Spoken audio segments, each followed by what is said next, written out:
Alors nous sommes arrivés d'Av Kouftet Zain de Houlin, Kouftet Zain, donc pour le Shabbat 16 Adarbet. On était à la 5e ligne où les frères Ma lichil'e hakedem sheken lohat alahen sha'at kosher. On a donc vu que lorsqu'on apprend, comme chez nous ici, de 3 choses, c'est-à-dire soit de Ola, soit de Hames, et donc Ola, Hames plus qu'il a Kerem, on a dit que si on peut objecter avec Kulla ve Humra, on objecte, mais pas n'importe comment, comme on a voulu dire que c'est guide de l'Ekhalcha. Alors l'Agma a dit, dans ces cas-là, on peut aussi objecter de cette façon. On dit, voilà, c'est différent les Kleaker, mais qu'ils aiment que eux, c'est-à-dire, on comprend pour l'instant que quand on a planté les graines, les Kleaim commencent uniquement à partir des Gidolim. C'est-à-dire, dès que ça pousse, tout de suite c'est interdit, mais pas au niveau à l'état de graines. Et donc dans ces cas-là, ce qui n'est pas le cas des autres. Et on va dire dans ces cas-là que le Hametz, lui, il avait Sha'at kosher. Et on revient de nouveau, les Shoshtam, donc tous les trois, ils sont Gedul Echalcha. Amar Vadabala Vazatomer. Rabada, il a dit, puisqu'on n'a pas posé donc objecter cette objection, on déduit une chose, c'est que Kilei HaKerem,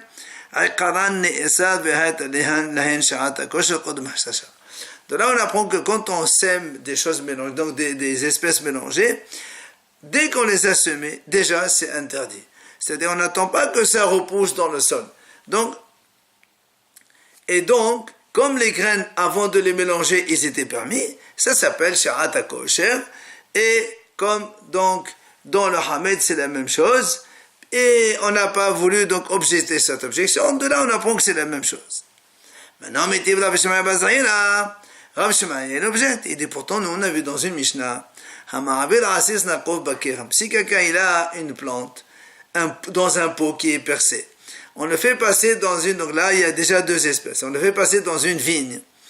Alors on dit que si lors du passage, Im Hosif Matayim Asur, si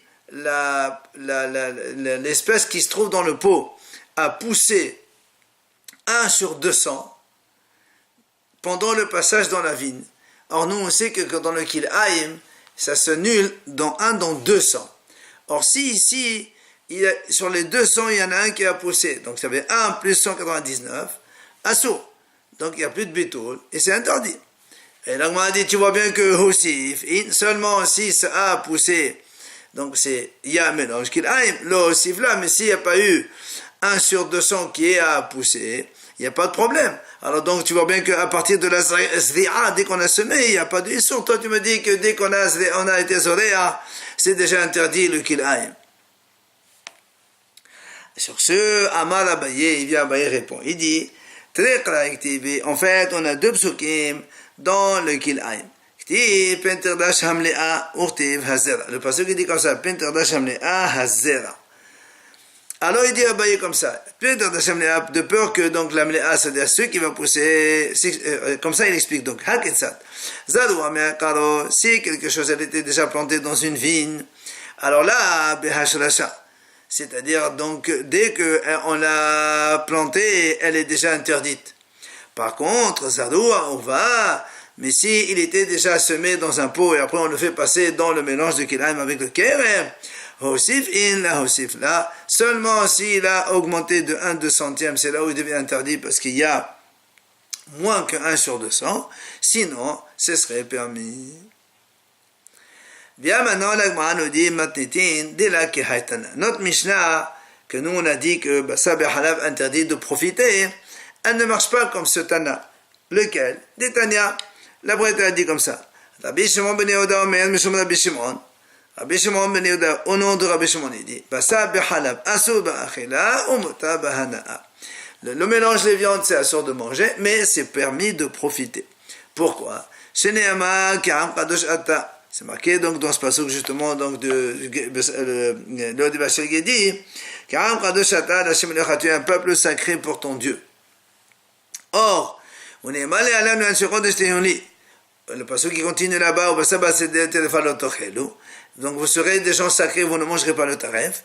Malé Alan, comme là-bas, la tréfa, on n'a pas le droit de manger, mais on peut en profiter. Alors, Avkan, là aussi dans Basab et Halav, Voilà dans ce qu'il dit Rabbi Shimon ben Yehuda, et donc ce n'est pas comme notre Mishnah. Après, on a vu dans la Mishnah, Rabbi Akiva Omer Hayab Off, quand on a dit que c'est marqué 3 fois, donc le Bachel qui dit, Rabbi Akiva il dit, seulement Behema, c'est Assoum min Torah de mélanger avec du lait, mais la bête sauvage et le Off, la volaille, c'est pas Assoum min Torah. Comme il a dit Rabbi Akiva, il y a marqué 3 fois qu'il dit, un chevreau, 1 c'est pour exclure la bête sauvage, 2 c'est pour exclure la volaille, et 3 c'est pour exclure la Behemat Mea. Alors la Gemara dit, après nous, le Shmuel. La Gemara pose une question. Pourtant, nous, on a vu que ces 3 mots qu'il dit, Shmuel, il les a déjà appris pour apprendre, nous enseigner. On a vu donc il y a 2 jours. 1, c'est pour inclure même l'interdiction de cuire du lait avec de la graisse interdite ou la viande nevela. 1, c'est pour inclure aussi l'interdiction de cuire le lait avec chalil, c'est-à-dire un bébé qu'on trouve dans le ventre de la mère qu'on vient d'égorger. Et le 3e qui dit, c'est pour exclure l'atmea. Alors comment ça se fait que Rabbi Akiva il dit qu'on apprend ça 3 fois qu'il dit? Shmuel il l'a déjà utilisé pour faire son enseignement. Alors la Gemara répond, ça va Rabbi Akiva isur halal isur. En vérité, Rabbi Akiva te dit qu'il y a un isur qui se rajoute sur un 2e. C'est pour ça que donc l'interdiction de cuire de la graisse interdite avec du lait ou de cadavre avec du lait, j'ai pas besoin de l'inclure, ça sous-entend de soi-même, puisqu'il y a une isur elle se rajoute sur la soubasa behanav. Alors je n'ai pas besoin de guider pour l'apprendre. Là, c'est des chikra, on n'a pas besoin de pasouk. Shalil guidé maléo, un chevreau qu'on trouve dans le ventre d'une chèvre qu'on vient d'égorger, c'est aussi un chevreau, un vrai chevreau, donc j'ai pas besoin d'un pasouk pour l'apprendre. Alors, a été de kulho. Il reste donc tous les 3 guidés que pour l'instant on n'a pas besoin de les apprendre pour quoi que ce soit. C'est pour ça que Rabbi Akiva dit, c'est pour prat la haya, pour exclure la bête sauvage. 2, c'est pour exclure la vaof, la volaille avec le lait. Et 3 pour les behemat mea. Après on a dit dans la Mishnah, Rabbi Yossi à Galilée Omer, Ne'ema lo tochelu kol nevela. On a dit, donc Rabbi Yossi il a dit, il y a marqué lo tochelu kol nevela. Et nous on a dit lo tochelu, le même passouk qui a marqué le Tevaché qui dit, tout animal qu'il peut devenir nevela, c'est assourd de manger avec du lait. Donc, il dit, dans ce nom Rabbi Yossi, la haya aussi elle est incluse dans l'interdiction, mais la volaille, elle, non. Pourquoi? Parce que bien qu'il y ait nevela dans la volaille, comme il y a marqué Bahalevemo, la volaille n'a pas de mère, ça c'est ce que dit Rabbi Yossi à Galilée. Alors, vient le Gemara dit, Maïka ben Rabbi Yossi à Galilée de Be'akiva, quelle est la différence entre les deux? Alors, il m'a dit, premièrement, Ika ben Haya. On peut dire, première réponse, donc c'est la bête sauvage. Son Rabbi Akiva, la bête sauvage, elle est exclue. Alors que son Rabbi Yossi Galilée, elle est incluse. Donc c'est la sorte de la faire cuire du lait, son Rabbi Yossi Galilée, puisqu'elle peut être nevela. C'est ce que dit la Gemara. Rabbi Yossi Galilée, ça va Haya de Oraita. Rabbi Yossi dit donc l'interdiction de la bête sauvage avec le lait, c'est Minatora, comme on vient de le dire. Alors que Rabbi Akiva dit non, ça va Haya de la banane, le guidi ça exclut Haya, la bête sauvage. Et donc c'est que le haramim qui ont interdit. Eh bien, et Théma ou une deuxième réponse. Oh, fait qu'Abina. Il y a la différence entre Rabbi Akiva et Rabbi Yossi Galilée, et c'est la volaille. Quoi? Rabbi Akiva, ça va Haya, on fait une Minatora, Hamed Abana Nasir. Selon Rabbi Akiva, la bête sauvage et la volaille, tous les deux, ils ne sont pas de la Torah, mais c'est quand même un saut des Rabbanan. Par contre, Rabbi Yossi Galilée, ça va, oh, Hamed Abana Nasir.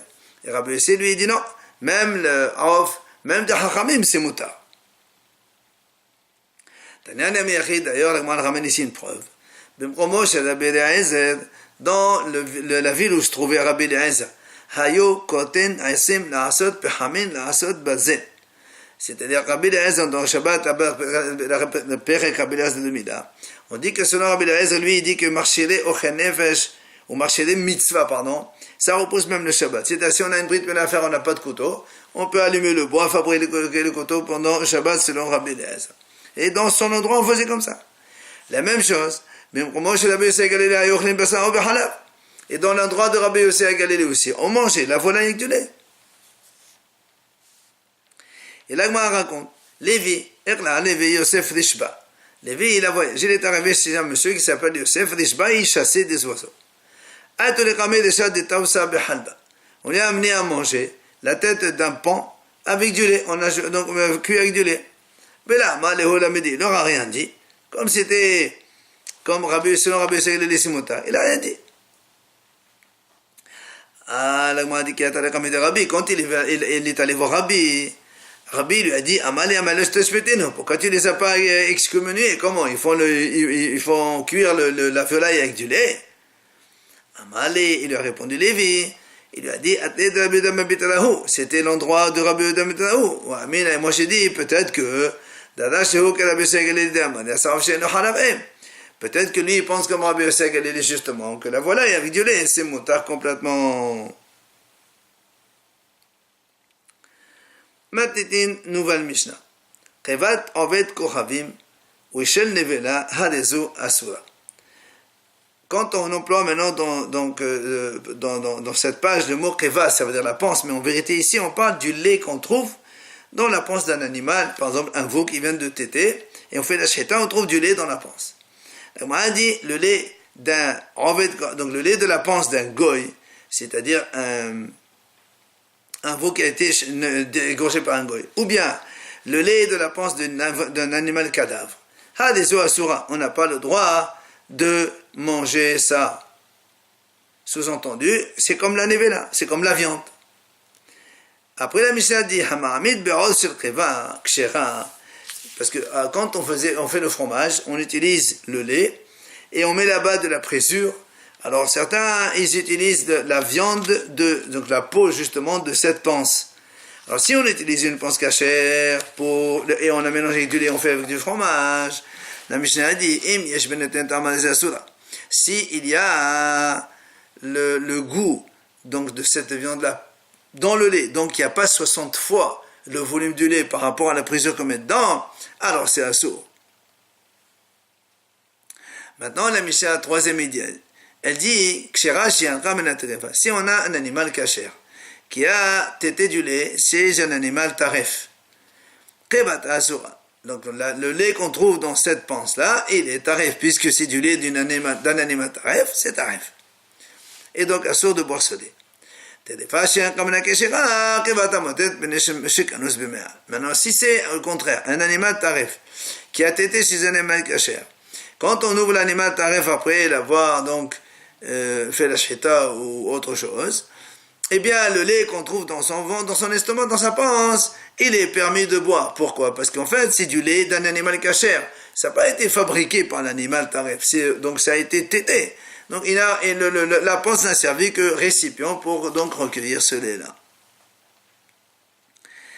Alors là, on revient sur ce qu'on a dit au début, quand on a dit un veau qui vient de téter, après il a été égorgé par un goy, ou bien un veau nevela, tous les deux, donc c'est assourd. Là, on a dit et pourquoi tu dis goy plus nevela? Et le goy quand il fait la sheta, c'est pas une nevela, c'est la même chose. Alors, Amar Ravuna, il vient Ravuna et dit non. En fait, ici on parle, c'est un juif qui a acheté un guédi, donc un chevreau d'un goy. Et immédiatement, le juif il a fait la shita. Et quand il a trouvé du lait dans sa panse de ce chevreau, et on craint peut-être que ce lait-là il provient d'un animal taref. C'est pour ça qu'on a dit que c'est assourd. Alors le moi s'étonne comment? Comment tu dis qu'on craint peut-être que ce lait-là il provient d'un animal taref? Mais attends, pourtant la Mishnah a dit on achète les œufs chez les gouyim. On ne craint pas peut-être que ces œufs-là, l'homme ils viennent d'un cadavre. Ou bien il vient d'une volaille taref. Donc, comment tu me dis ici, on n'a pas le droit de boire du lait quand on est dans la panse d'un chevreau cachère? Peut-être qu'il a tété chez un animal taref. La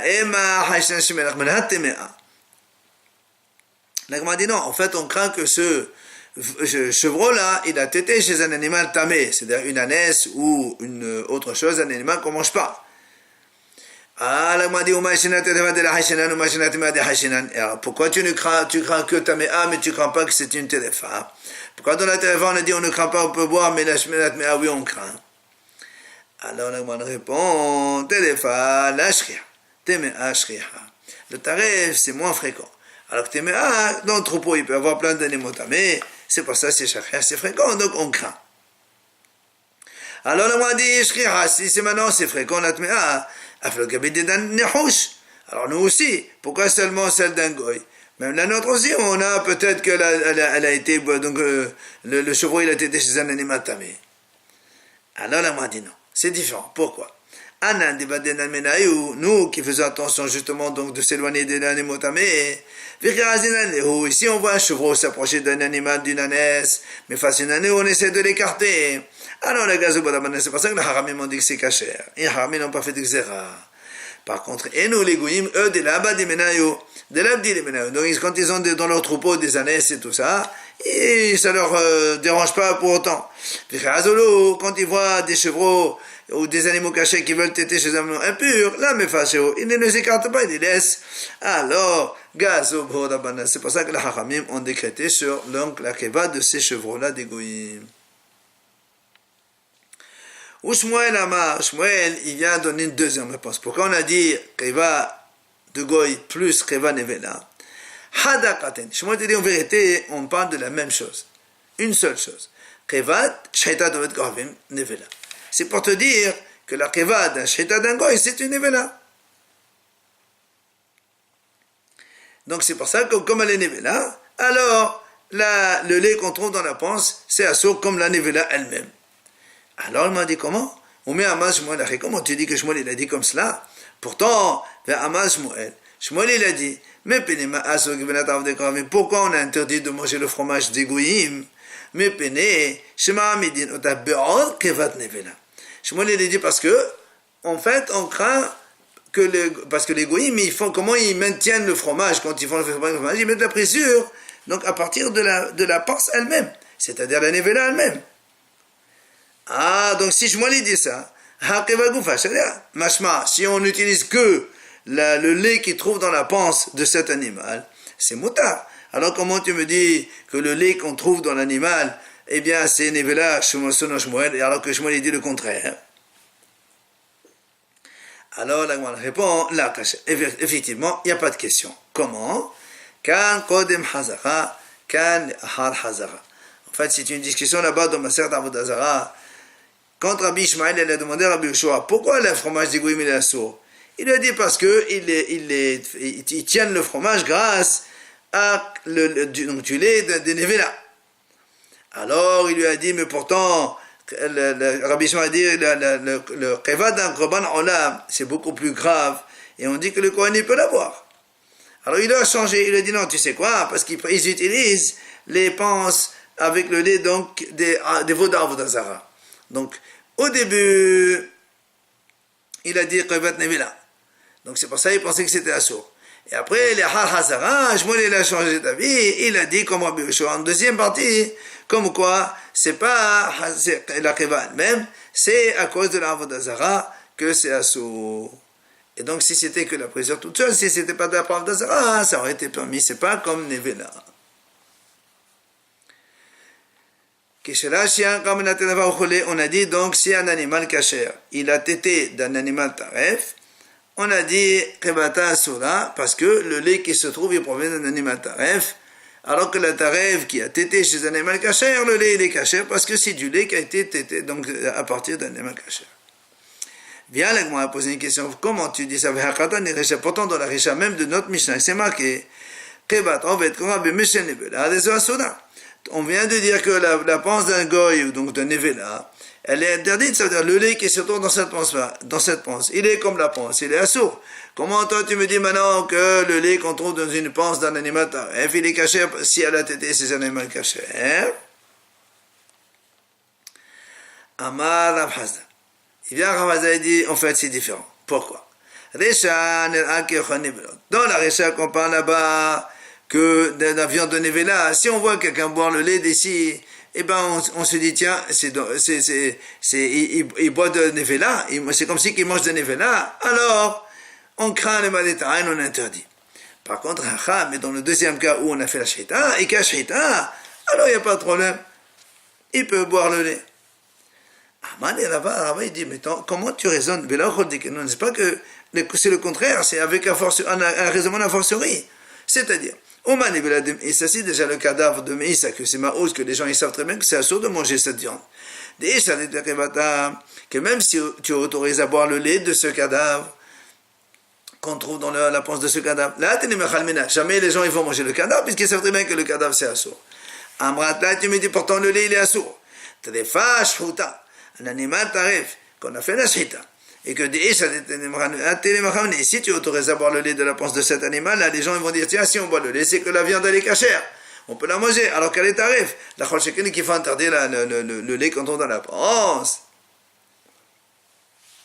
Et là, Amar Rabbi Sank Amar Rabbi Yochanan, la kasha, il vient Rabbi Sank, on ne dit pas de question.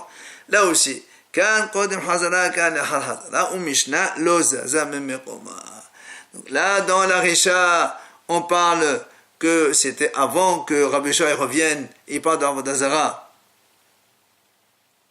Il interdit Kabat Nevela. Et dans la Sefa, on parle qu'après qu'il a changé d'avis. Et dans l'Avodazara, c'est assour, alors que la Kabat normale, c'est Muta. Alors, au Mishnah, ça c'est recommandé. On a laissé la Mishnah telle qu'elle, on n'a pas voulu changer. Amar Rabbi Haya Balaba Amar Rabbi Yochanan. Il vient Rabbi Haya, il dit au nom de Rabbi Yochanan, Ma'amidin bekevat nevelot, ve'en ma'amidin bekevat shhitat obet kochavim.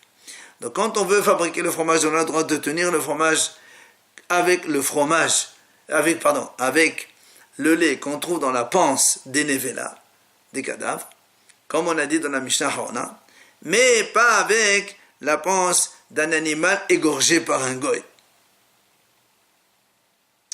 Alors, Amal Ifanav Rabbi Shimon bar Abba Kiman, qui est Rabbi Eliezer, de Amal Stam Mahashev David Kohavim Avodat Kohavim. Il vient Rabbi Shimon bar Abba dit comment? Pourquoi tu dis ça? Parce que tu penses comme Rabbi Eliezer que lui il a dit justement que la Mahasheva d'un goy quand il fait la shita, automatiquement c'est pour la Vodazara. Donc c'est pour ça que c'est beaucoup plus grave la shita d'un goy que la nevela. Et c'est pour ça qu'on autorise de faire le fromage avec le lait qu'on trouve dans la panse des cadavres, plutôt que du lait qu'on trouve dans la panse des animaux égorgés par les goyim, parce que eux, ils pensent à la Avodazara, et donc ça fait Teklov Avodazara, et là, tout est interdit. Amalé, il lui a dit, Rabbi Hiya à Rabbi Shimon, Ve'ela Kiman. Bien sûr, comme Rabbi Eliezer, c'est pour ça que j'ai dit ça. Qui ata Rabbi Shmuel bar Rabbi Sank Amar Rabbi Yochanan. Quand il est venu Rabbi Shmuel bar Rabbi Sank, il a dit au nom de Rabbi Yochanan, Ma'amidin ben bekevat nevela ben bekevat shchatat ovet kochavim shelo lahush ledevdei Rabbi Eliezer. Il vient lui il dit non, on ne craint pas ce qu'il a dit Rabbi Eliezer comme quoi quand les goyim font la shchaita, peut-être la mahashava c'est pour la vodazara. Du coup, on a le droit de faire le fromage avec le lait qu'on trouve dans la panse, aussi bien des nevelotes que des animaux qui ont été abattus par des goyim. Vehel cheta. Et la Gemara conclut. La lacha en ma'amidin be'on kevat nevela. On n'a pas le droit donc de tenir le fromage avec la peau même de la viande, de la panse de nevela. Aval ma'amidin be'kevat nevela. Mais on a le droit de tenir le fromage avec le lait qu'on trouve, donc cette précieux qu'on trouve dans la panse des cadavres, et aussi ufkevat shehitat ovet kochavim, et aussi qu'on trouve dans la panse des animaux qui ont été abattus par les goyim, et on ne craint pas ce qu'il a dit Rabbi Eliezer, que le stam ha'shavat goyim, c'est pour la vodazara, ça on ne craint pas.